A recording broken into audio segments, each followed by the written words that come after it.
Yo, you have a new comment. Really? Here's what the person said. Can you make a video where you clone yourself, talking to yourself? Let me see.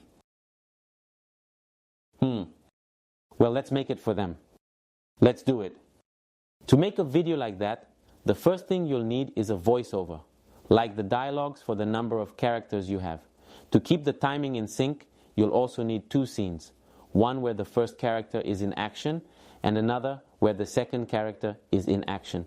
You should use a tripod to keep the camera steady in both scenes. Then import both scenes into Capcut.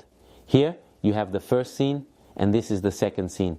Click on the second one and in the options at the bottom, click on Overlay to bring the second image below.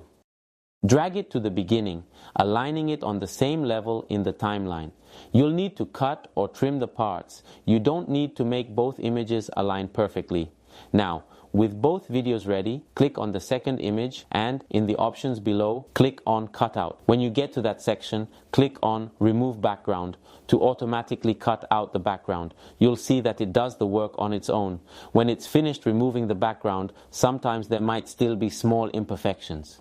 You can go back and clean them up without any issues. In the Customize Cutout section, you can manually trace the areas to remove the background yourself. If the first option doesn't give you the desired result, you can try the other tools. Here, you can see I'm tracing the part I want, and it erases the rest that I didn't select.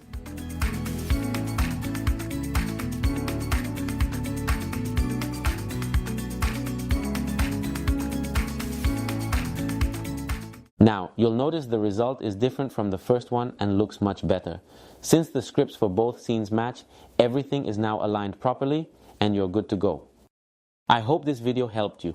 Don't forget to subscribe and like the video to support the work. If you have any suggestions, feel free to leave a comment.